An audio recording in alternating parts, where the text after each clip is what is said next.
Siberia territory. December 1947. The corrugated metal gleamed dull silver against the snow.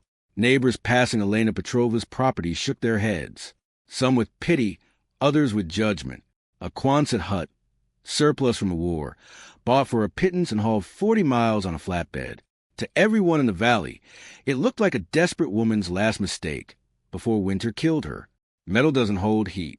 Everyone knew that. Metal sweats ice on the inside. When it's cold outside, metal is for storing grain, not raising children. But here's what they didn't know. Inside that curved tin shell, Elena's 2 daughters were walking around in shirt sleeves while their neighbors burned through cords of pine just to keep frost off their walls. No one believed it, not until the numbers came out. If you want to see how a war widow out-engineered every traditional izba in Siberia, imagine the scene. This technique worked in climates most of us can't imagine. And by the end, you'll understand why proper building nearly froze families, while improvised kept them tropical. Let's start with how this terrible idea even happened. Elena Petrova wasn't a builder. She was a nurse who'd lost her husband on the front and came east with 2 girls under 7 and almost nothing in savings. She needed shelter before the snows, and she needed it cheap. The Quonset hut appeared in a surplus notice. Military leftover, 20-foot x 48 feet. Cheap if you haul it yourself. Elena borrowed a truck. 3 men helped her unbolt it, load it in sections, and reassembled on her remote parcel near a frozen river. By mid-October, the shell was up. That's when the problems became obvious. Metal conducts cold. Touch the interior wall on a freezing morning, and your palm sticks. Condensation forms from breath and cooking, freezes into frost, drips when the sun hits the roof. The wind howled through gaps where the panels bolted together. Elena stuffed rags into the seams, but the cold still radiated to the steel like it wasn't even there. Her closest neighbor, a kolkhoz worker named Ivan, stopped by in late October. He looked at the curved metal shell, then at the 2 little girls bundled in coats indoors, and said what everyone was thinking. Woman, you can't winter in a tin can. You'll freeze or suffocate trying to heat it. Elena didn't argue. She just said she'd figure something out. What she figured out started as pure survival instinct, not genius, not planning. She had sawdust from a mill, river stones from the creek, old newspapers, and clay from a collapsed shed. She started layering materials against the inside of the metal shell. Not because she understood thermodynamics, but because she knew fabric and earth feel warmer than steel. She built a second wall inside, 8 inches off the metal, filled the gap with sawdust packed tight, laid 2 feet of river stones across the floor, hung canvas in the curved ceiling to trap a layer of still air. She patched every crack, lined every seam, and stuffed every gap until the interior looked like a quilted burrow. It looked ridiculous. It looked desperate, and everyone said it wouldn't work. What Elena built, without knowing the words for it, was a thermal envelope inside a windproof shell. The Quonset's metal skin became the outer barrier. Wind hit and slid off. Snow piled up and insulated the curve. The metal itself did nothing to hold heat, but it did something more important. It blocked convective loss. No drafts. No wind sucking warmth through gaps like in log izbas. The shell was airtight in a way traditional homes never were. Inside that shell, Elena created the real house. The sawdust wall, 8 inches thick, was her primary insulation. Sawdust has tiny air pockets. Those pockets trap heat. The layers stop conduction from the warm interior to the frozen metal. Temperature gradient broke across that gap. The metal stayed cold. The inner wall stayed warm. The stone floor was her thermal battery. River stones, smoothed by water, dense and heavy.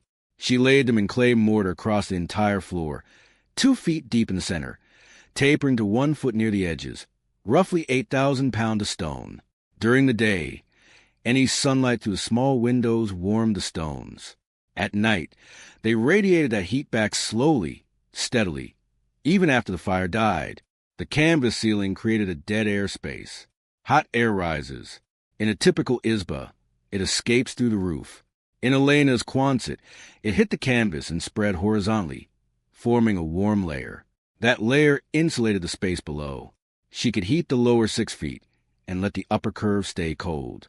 No wasted energy. She didn't use these terms. She didn't know thermal mass or radiant heat. She just knew that stone stayed warm longer than wood, that sawdust felt warmer than metal, and that hanging fabric trapped heat like a blanket traps body warmth. Her stove sat in the center, a small cast-iron box salvage, burning pine and larch. She fed it 3 times a day, morning, noon, evening, small fires. The heat didn't roar and vanish like it did in her neighbor's izbas. It sank into the stones, spread to the air, and stayed. She vented the stovepipe straight up through a sealed hole in the metal roof. No complicated chimney, no masonry, just a clean vertical draft that pulled smoke out and didn't backdraft because the space was sealed tight. From outside, it still looked like a tin shed. From inside, it felt like a root cellar turned into a living room. Cool near the walls, warm near the center, stable and breathable. But no one else saw that. They just saw the metal. The village wasn't cruel, but it was practical. People who lived through Siberian winters didn't have patience for bad decisions. And a woman try to survive in a Quonset hut looked like a very bad decision. The talk started at the village store. Ivan mentioned it to others. Petrova's trying to winter in that surplus hut. Got her kids in there. Won't last. A carpenter named Sergei overheard. He'd built izbas for 30 years and he knew metal. That's not a shelter. That's a freezer with a door. I've seen men try it with sheds. Metal sweats, drips. You wake up with ice on your blankets. She's going to burn half the taiga trying to heat it, or give up and move to the district center. The word spread. Women at the communal meetings wondered aloud if someone should take the children. Men at the depot shook their heads. A few offered help. Offers Elena politely declined. She didn't want pity. She just wanted to make it through winter. The judgment wasn't loud. It was quiet and constant. People passing slowed to look. Kids pointed. Teenagers made jokes about the tin can house. One of Elena's daughters came home from school and asked why people said they lived in a barn. Elena didn't defend herself. She didn't explain her sawdust walls or her stone floor. She just kept splitting firewood.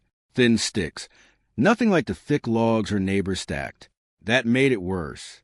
Thin firewood meant she didn't know what she was doing. Everyone knew you needed big logs for cold nights. Elena's would pile look like kindling. Ivan saw in November and told 3 people. She'll be out of fuel by New Year's. Even people who liked Elena thought she'd made a mistake.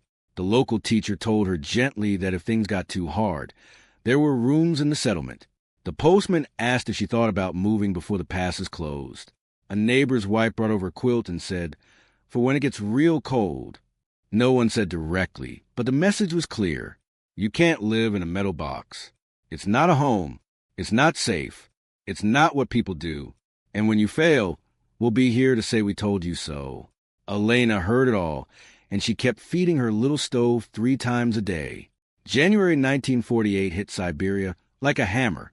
Temperatures dropped to minus 30 degrees Celsius and stayed there for a week. Then they dropped further. The valley recorded minus 40 degrees Celsius. The cold wasn't just deep, it was relentless. No warm days, no breaks, just a high-pressure system locked over the region, clear skies, and air that burned your lungs. Families burned through firewood at twice the normal rate. Men were out cutting more, hauling frozen logs, splitting in the dark. Smoke poured from every chimney. Thick, constant, desperate. Izbas that usually needed 2 logs a day were taking 6. Stoves roared. Walls still felt cold.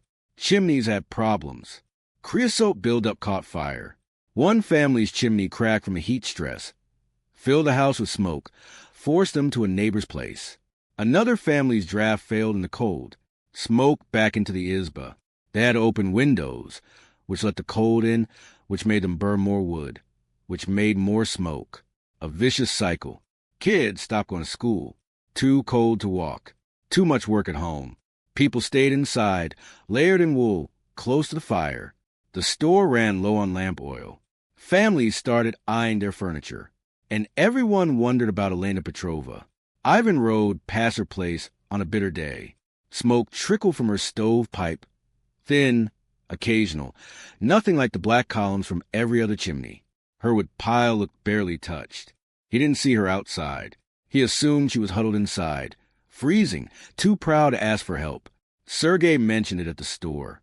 Haven't seen smoke from Petrova's place in days. Either she's out of wood or burning green stuff that won't light. Someone should check.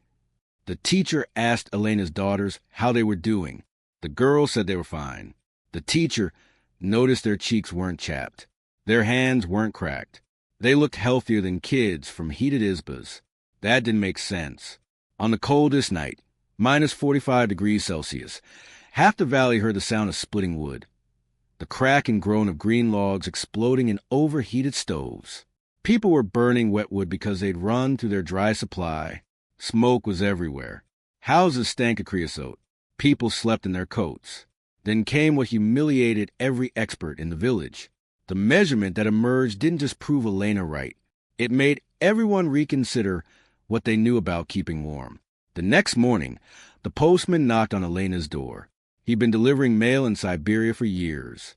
He knew cold. He knew what houses look like in deep winter. Frost on windows, ice on baseboards, breath visible even near the fire.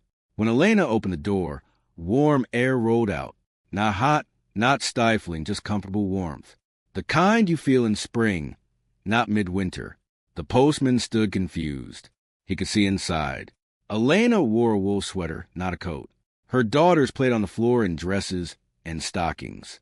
No coats, no blankets. The frost on his mustache started melting from the air. He said, "How?" Elena stepped aside. "Come in if you want." He stepped in and forgot about the mail. The interior was warm, not just near the fire, warm everywhere. He walked to the far end, 48 feet from the stove, and it was still comfortable. He touched the canvas ceiling, warm. He touched the inner wall, warm. He looked at the little cast-iron stove in the center. It had a small fire, not roaring, just a steady, modest burn. He asked the temperature. Elena had a thermometer on the wall, an old dairy one. It read 18 degrees Celsius. Outside it was minus 35 degrees Celsius. He did the math. A massive difference in a metal building with a fire smaller than what people use for a single room. He asked how much he burned. Elena said about 1 wheelbarrow a day, mixed pine and larch, split thin. His own isba burned 4 times at and barely stayed above 10 degrees Celsius. He left and went straight to the village store. He told Sergei the carpenter. He told everyone who'd listened that the Quonset was the warmest house in the valley. I'm not guessing. I was inside. It's warmer than my isba, warmer than Sergei's, warmer than anyone's. And she's burning a quarter of the wood. Sergei didn't believe him. He went out himself the next day. Elena let him in. He brought his own thermometer. It confirmed 19 degrees Celsius inside, minus 32 degrees Celsius outside. He stood there for 20 minutes studying the setup. The sawdust walls, the stone floor, the canvas ceiling, the small, steady fire. He touched the stones. They were warm all the way to the edges. He asked when she'd last fed the fire. Elena said 2 hours ago. The stones were still radiating. Sergei went back to the village and told the truth. I was wrong. She outbuilt all of us. Within a week, others came to see. The numbers were consistent. Elena's Quonset, in the coldest January on record, maintained 17 to 20 degrees Celsius inside, while consuming roughly 25% of the firewood her neighbors used. The temperature stayed stable even hours after the fire died. Her children weren't sick. Her walls weren't frozen. Her air wasn't full of smoke. The metal shell everyone mocked had become the most efficient dwelling around. Not by accident, by design. Improvised, practical, born from necessity and limited resources. The village had laughed at the tin can. The tin can had beaten them all. By February, Elena's Quonset wasn't a joke anymore. It was a case study. Several families who had surplus huts for storage came to her door. They asked questions, measured her walls, sketched her floor, took notes on the sawdust, the stone depth, the canvas drape. One man brought his son and said, "This is how you solve a problem when you can't afford the normal way." Sergei, the carpenter who called her freezer, started incorporating Elena's principles into his builds. He didn't switch to Quonsets. Isbas were still what people wanted, but he changed his approach. Thicker insulation, stone floors near the hearth, sealed air gaps, inner walls in strategic places. His next isbas used 30% less firewood, and clients noticed, Ivan insulated his own bunkhouse that spring, packed the walls with sawdust and shavings, laid a stone pad under the stove. The following winter, he burned half the wood and stayed warmer. He called it the Petrova method. By 1950, there were several modified Quonsets within miles. All followed Elena's core principles: exterior shell for wind protection, interior insulation layer, thermal mass for heat storage. Variations emerged. Some used clay instead of sawdust, some brick instead of river stone, some added double canvas. But the concept was the same. The shift wasn't dramatic. No one wrote articles. No one gave speeches. It was quieter than that. People saw what worked, copied it, and adapted it to their situations. The technique spread through demonstration, not persuasion. Elena didn't become famous. She didn't want to. She just kept living in her Quonset, raising her daughters, working as a nurse. But her name became shorthand for a certain kind of practical intelligence, the kind that doesn't wait for permission or validation, that works with what's available, that trusts observation over assumption. A young builder heard the story and built his first off-grid place using the same principles. He later credited some nurse in the valley as the reason his family stayed warm on minimal fuel. A homesteading guide included a section on thermal mass floors and dead air insulation layers without naming Elena, but the techniques were hers. When someone built smart with limited resources, people said they pulled a Petrova. That winter, the winter everyone thought she'd freeze, became the winter everyone learned that improvised doesn't mean inferior. Sometimes a person with nothing but sawdust and stones understands heat better than the person with a fully stocked lumberyard. The village didn't apologize, but it did adapt. And decades later, some of those modified Quonsets were still standing, still warm, still proving that the terrible idea had been the smartest shelter decision anyone made. The reason Elena's Quonset outperformed traditional ISBAs wasn't magic. It was physics. Physics her neighbors ignored because they focused on the wrong variable. Everyone assumed the problem was a metal. Metal conducts heat, so a metal building must lose heat. That logic sounds right, but it misses the bigger picture. Heat escapes buildings three ways: conduction, convection, and radiation. Conduction is heat moving through solid materials. Yes, metal conducts heat, but Elena's sawdust layers stop that. Sawdust is a terrible conductor. Those tiny air pockets trap heat. The temperature gradient broke across that 8-inch gap. The metal stayed cold. The inner wall stayed warm, and conduction became irrelevant. Convection is heat escaping through air movement, drafts, leaks, wind pushing through gaps. This is where traditional ISBAs failed. Logs shrink, chinking cracks, gaps open, cold air seeps in, warm air seeps out. Even well-built ISBAs leak. Elena's Quonset had no gaps. The metal shell was bolted tight, seams overlapped, edges sealed. Wind hit the curved surface and slid off. No drafts, no air exchange. The interior stayed still, and still air holds heat. Radiation is heat radiating from warm surfaces. This is where Elena's stone floor dominated. Stone absorbs heat slowly and releases it slowly. During the day, sunlight and stove warmth soaked into those 8,000 pounds of river rock. At night, even after the fire died, the stones radiated that warmth back into the space, steady even for hours. Traditional ISBAs use wood floors, sometimes dirt, which doesn't hold heat like stone. Stone is dense. Specific heat capacity of stone is roughly 0.2 BTU per pound per degree Fahrenheit. That means Elena's floor could store and release around 1,600 BTUs per degree of temperature change, equivalent of burning extra fuel, without burning anything. Her neighbors burned big logs and roaring fires, trying to overpower the cold. Elena stored heat and let it work overnight. Their approach was brute force. Hers was efficiency. The canvas ceiling added control. Hot air rises, and in most ISBAs, it rises to the roof and escapes. Elena's canvas trapped hot air in a layer, creating a zone of still, warm air. That layer insulated the living space below. She could keep the lower 6 foot comfortable without heating the upper volume. Less space to heat meant less fuel. Compared to a typical ISBA, Elena's design had 3 major advantages. Airtight envelope. ISBAs leak 30 to 50% of heat through gaps. Hers leaked almost none. Thermal mass. Isba stored minimal heat. Hers stored hours' worth. Controlled stratification. Isba's lose heat to the roof. Hers trapped it where she lived. The result. Her home required 70 to 75% less fuel to maintain a higher, more stable temperature. That wasn't luck. That was engineering. Intuitive, practical, born from necessity, but engineering nonetheless. The irony wasn't lost on Sergei. He built Isbas the right way for 30 years. Elena, with no training and no money, outdesigned him using garbage and river rocks.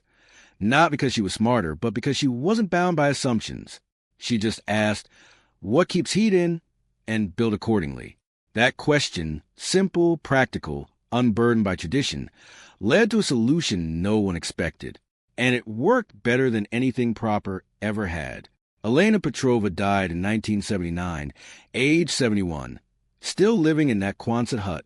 Her daughters had long since moved away, started families, built their own homes, but Elena stayed. She'd planted trees around the structure, pines that grew tall and broke the wind.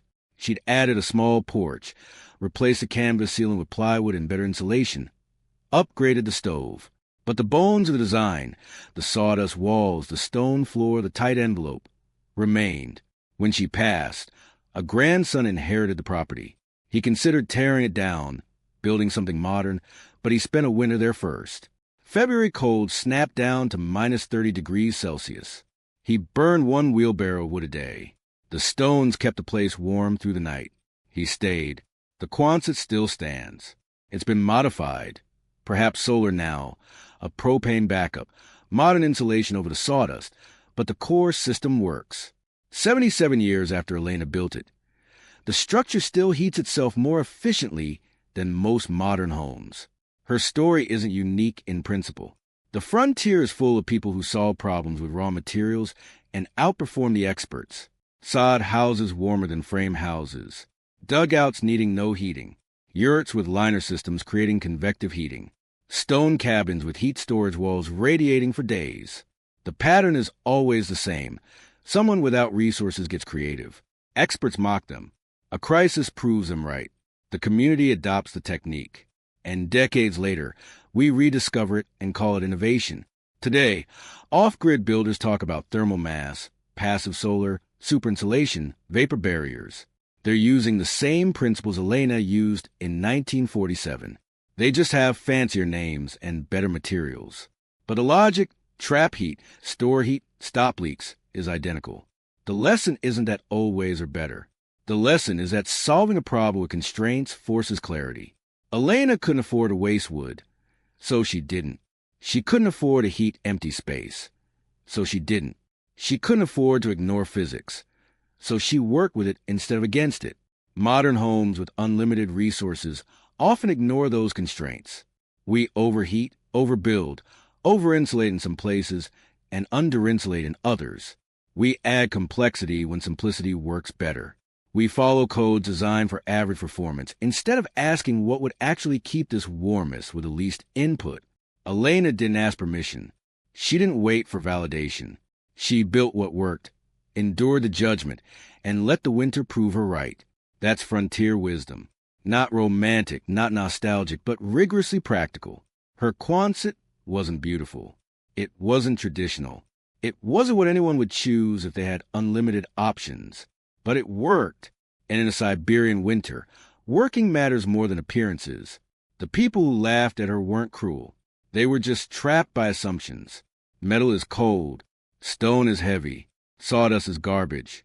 Proper houses look a certain way. Elena wasn't smarter. She was just free from those assumptions. And that freedom let her see a solution everyone else missed.